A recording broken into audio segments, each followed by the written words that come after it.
నర్సరావుపేట మాల మహానాడు కార్యాలయంలో నర్సరావుపేట నియోజకవర్గ వర్కింగ్ అధ్యక్షులు విస్తాల జయరావు అధ్యక్షతన పివి రావు 77వ జయంతి వేడుకలు ఘనంగా జరిగాయి. ఈ కార్యక్రమానికి జాతీయ అధ్యక్షులు గోల్ల అరుణ్ కుమార్, రాష్ట్ర అధ్యక్షులు డాక్టర్ గోదా జాన్ పాల్ పాల్గొని పూలమాలలు వేసి నివాళులు అర్పించారు. ఈరోజు స్వర్గీయ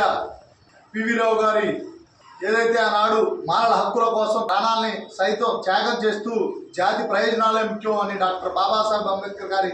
సిద్ధాంతాలు ఆశయాలే లక్ష్యంగా పనిచేసినటువంటి వ్యక్తి. ఆయన జయంతిని పురస్కరించుకుని ఈరోజు నర్సరావుపేట మాల మహానాడు ఆధ్వర్యంలో అదేవిధంగా రాష్ట్ర అధ్యక్షులు జాన్పాల్ గారి నేతృత్వంలో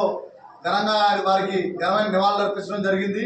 ఇప్పుడున్నటువంటి రాజకీయ పార్టీలు ఆ రోజు పివి రావు గారు ఏదైతే జాతి ప్రయోజనాల లక్ష్యంగా పనిచేసి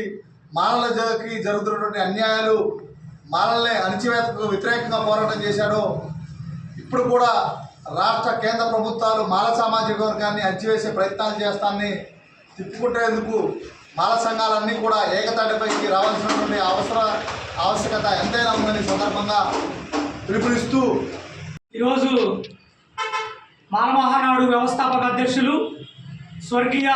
పివి రావు గారు పోతుల విఘ్నేశ్వరరావు గారి 77వ జయంతిని పురస్కరించుకొని మాల మహానాడు రాష్ట్ర కార్యాలయంలో జాతీయ అధ్యక్షులు గోళ్ళ అరుణ్ కుమార్ గారి ముఖ్య అతిథిగా పాల్గొన్నటువంటి జయంతి కార్యక్రమంలో ఏదైతే పశ్చిమ గోదావరి జిల్లా అమలాపురం దేవగుప్తం గ్రామంలో